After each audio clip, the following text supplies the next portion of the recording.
মিত্ৰতা সন্দৰ্ভত কি ক'ব? বিজেপিৰ লগত মিত্ৰতা এফালে দেখা গৈছে যে আপোনালোকৰ মানুহ এসময়ত আছিল, তেওঁ বৰ্তমান আজিয়ে যোগদান কৰিছিল, গতিকে আপোনালোকৰ চাওক, মানুহ কোনো আপোনালোকৰ আমাৰ বুলি মানুহ নাই।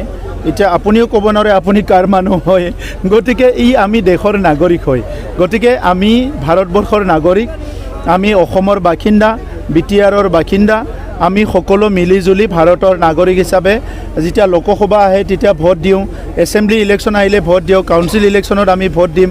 গতিকে কোনোবা মানুহে ক'তবা ভাল পাইছে গৈছে, কোনোবা বেয়া পাইছে আহিছে, এইটো চলি থাকিব, এইটো নতুন নহয় ভাৰতৰ ৰাজনীতিত। মিত্ৰতাৰ কথাটোতো এতিয়া আজিলৈকেতো মিত্ৰতা আছে, কেন্দ্ৰ চৰকাৰত একেলগে চলি আছে, ৰাজ্যত চৰকাৰ চলি আছে, কাউন্সিলত চৰকাৰ চলি আছে, গতিকে ইয়াৰ কাৰণে কথা পাতিবলৈ বহুত সময় আছে। ৰাজ্যিক সভাপতি ইতিমধ্যে বিজেপি ঘোষণা কৰিছে তেওঁলোকে এককভাৱে প্ৰতিদ্বন্দ্বিতা কৰিব, এইটো তেখেতৰ কথা, তেখেতে কি ভাবি কৈছে এইটো তেখেতৰ কথা, আমিতো এনেকুৱা ভাবা নাই আৰু এতিয়ালৈকে ভাবিবলৈ আমাৰ সময়ো অহা নাই, কাৰণ আমি চৰকাৰ চলাই আছোঁ, সমাজৰ কাম কৰি আছোঁ, নিষ্ঠাভাৱে কাম কৰি আছোঁ, আৰু আমাৰ কনচাৰ্ণ আৰু আমাৰ ফ'কাছটো হৈছে BTR অঞ্চলৰ 35 লাখ জনসাধাৰণ। দেখা গৈছে যে আপোনালোকে যদি অকলে প্ৰতিদ্বন্দ্বিতা কৰে সেই ক্ষেত্ৰত আপোনালোকৰ কেনেকুৱা হ'ব? আপোনাকতো মই ক'লোৱে অলপ আগতে, 40টা সমষ্টি আছে, 10টা ছাব ডিভিজন আছে, 3200টা বুথ আছে, কাকবাক সোধকচোন ইমান স্পষ্ট কয় নেকি? তৃণমূল কংগ্ৰেছৰ কোকৰাঝাৰ জিলাৰ সভাপতি উত্তম কুমাৰ তালুকদাৰ ডাঙৰীয়া আৰু তেখেতৰ সতীৰ্থসকলে UPPL দলত যোগদান কৰিছে, আৰু বৃহৎ এটা টীম লৈ পেলাই তেখেতে যোগদান কৰিছে। আমি সকলো তেখেতক আদৰিবলৈ আজি শ্ৰীৰামপুৰলৈ আহিছোঁ, আৰু তেখেতৰ যোগদান আজি কাৰ্যসূচী হৈ গ'ল, আৰু তেখেতৰ লগতে বহুখিনি নেতৃত্ব আহি পেলাই যোগদান কৰিছে। খুব ভাল এটা মিটিং হৈছে। আজিৰ সময়ত UPPL দল যিটো আপোনালোকে দেখা পাইছে যে সেই দলটো সকলো দিশৰ পৰা সক্ষম আৰু সকলো দিশৰ পৰা শক্তিশালী হৈ গ'ল।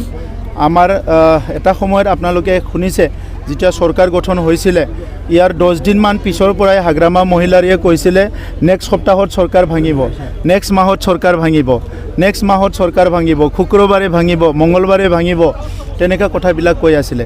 কিন্তু আহি ইতিমধ্যে আমি চাৰিটা বছৰ কমপ্লিট হোৱা প্ৰগ্ৰাম কৰিলোঁ, আৰু 5টা বছৰত ভৰি দিলোঁ আৰু কাম কৰি আছোঁ। আৰু আজিৰ সময়ত আমি খুব আনন্দৰে ক'ব বিচাৰোঁ যে সেই জ্বলন্ত যিটো BTR আছিলে, অশান্তৰ BTR আছিলে, হিংসাৰ BTR আছিলে, এই 4টা বছৰ চৰকাৰ গঠন কৰাৰ পিছত BTRৰ সম্পূৰ্ণভাৱে পৰিৱৰ্তন হ'ল। আমি যেতিয়া কৈছিলোঁ যে পৰিৱৰ্তন দৰকাৰ UPPL চৰকাৰ, সেই সময়ত বিৰোধীৰ মানুহবিলাকে বহুত ইনচাল্টিং কথাবিলাকেদি আমাক ঠাট্টা কৰিছিলে, কিন্তু আজি ৰাইজে চকুৰ আগত দেখা পাইছে যে BTR অঞ্চলত সঁচাকৈ শান্তি, সম্প্ৰীতি, নিৰাপত্তা, সমন্বয় আৰু সুশাসন এটা ইতিমধ্যে গঢ়ি উঠিছে, আৰু সিটোক লৈ পেলাই আমি সকলো আনন্দিত, BTR অঞ্চলৰ ৰাইজৰ আনন্দিত। এতিয়া এই সময়ত আমি ক'ব বিচাৰিছোঁ যে 2025ৰ নিৰ্বাচন আহি আছে।